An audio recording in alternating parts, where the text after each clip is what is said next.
Good morning, my dear students. Today we are going to start chapter 15, Agencies of the United Nations.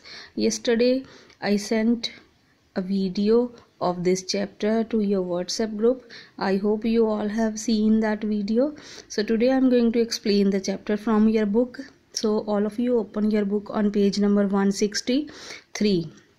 Let us solve the get set answers.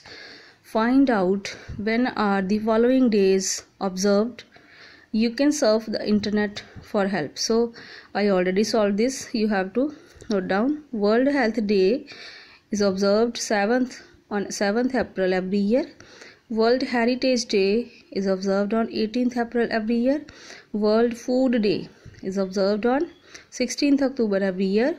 World Day for Safety and Health at Work is observed on 28th April every year. Now, the United Nations seeks to promote economic and social progress.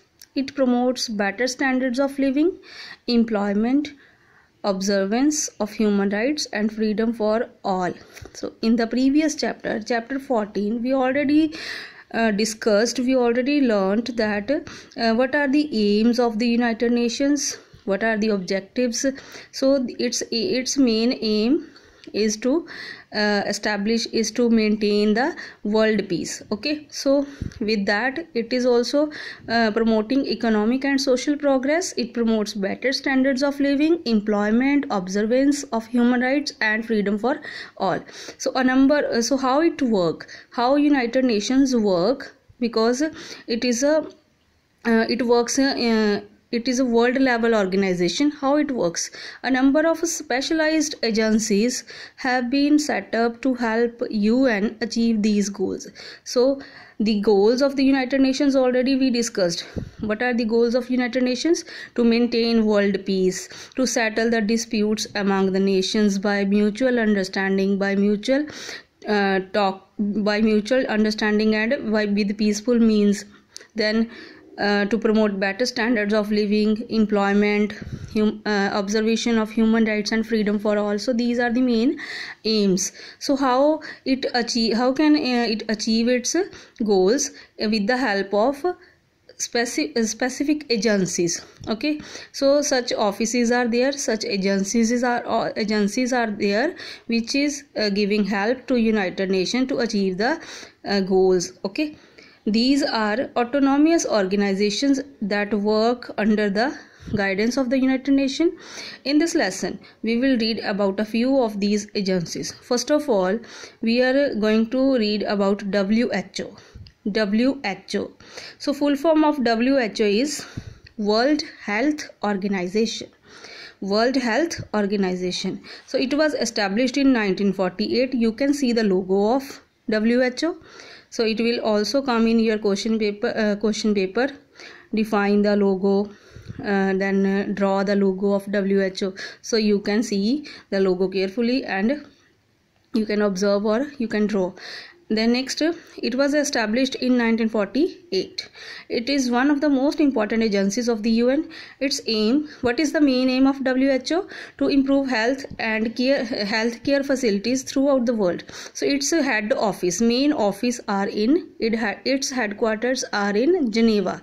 Main office of WHO is in Geneva. So functions of WHO. Functions. What are its main functions?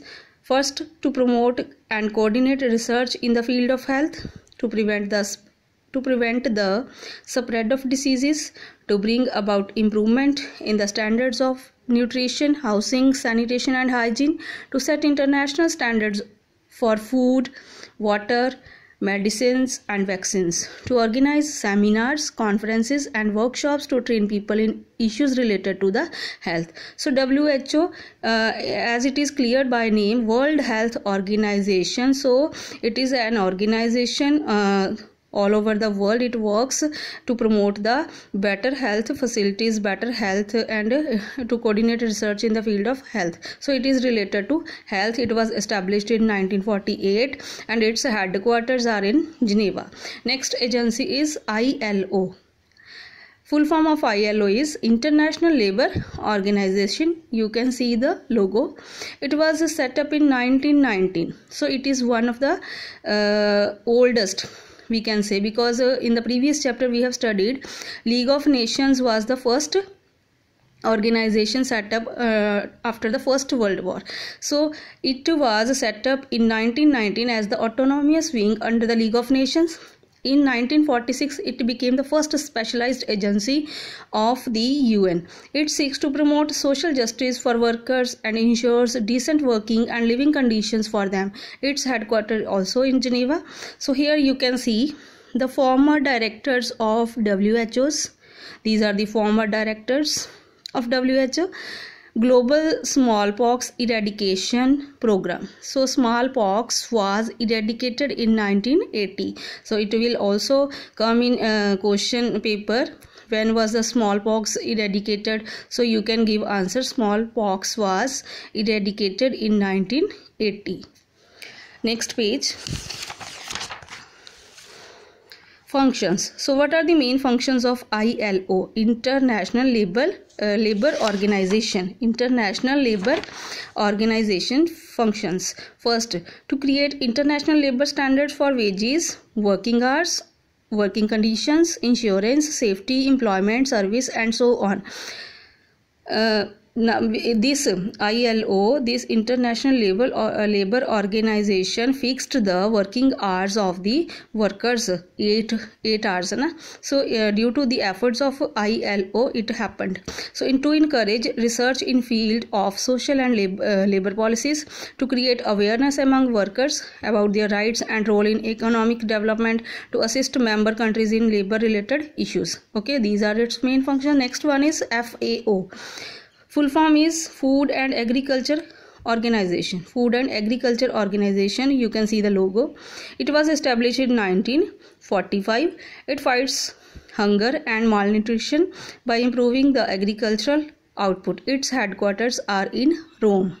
So you have to keep it in your mind. Its headquarters are in Rome. Functions: to provide assistance to member countries to improve agriculture and increase the output. Output means to increase the production of in agriculture sector. To act as an international forum for debate on food and agriculture related issues. To provide relief to member countries in times of food crisis. Okay, so these are the main functions of FAO. Next one is UNICEF. Okay, the full form of UNICEF is United Nations Children Fund. It was established in 1946 to provide relief to children affected by the Second World War. You can see the logo. Okay, its headquarters is in New York, and its main function is to improve the quality of life of children and women all over the world. Its headquarters is in New York. Now functions. What are the main functions? First one, to create awareness against child labor. To create awareness against child labor and discrimination against the girl child. To immunize children against preventable disease. To conduct research in the areas related to the children's health and development. To help children and women during epidemics, war, and natural disasters. So these are the main functions of this organization. Next one, this agency, sorry. Next one is UNESCO. Full form is United Nations Educational, Scientific and Cultural Organization. You can see the logo. It was founded in 1945. What are its main functions? What are its main aim? First, to promote cooperation among the nations, particularly in the field of education, science and culture. So its headquarters are in Paris. Functions. First one, to work towards achieving education for all, particularly universal primary education. Universal means all over the world. So it is working to provide the universalization. It is working for the universalization of primary education. To provide financial assistance to underprivileged children and fellowship and study grants to deserving teachers. To provide information about the latest research in the science through bulletins, exhibitions and journals. To help member countries preserve their cultural heritage.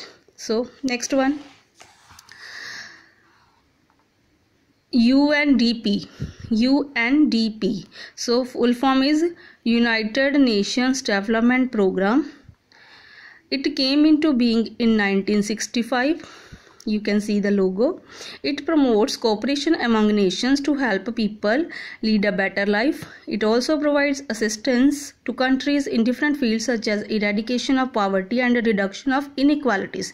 Inequalities means social differences. So it seeks to ensure the most effective use of international aid resources. Its headquarters are in New York.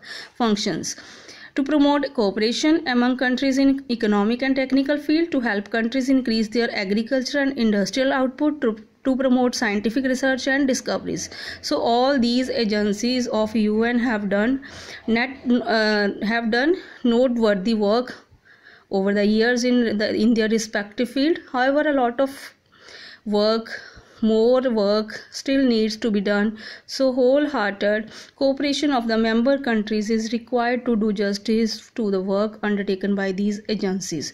So today we have discussed the agencies of the United Nations, their functions, their logos, their year of development, their year of establishment, and their headquarters. Okay, so you have to study this chapter thoroughly, take reading and revise the functions, their headquarters, and their names of the agencies and their year of establishment. Okay, bye, take care, God bless you all.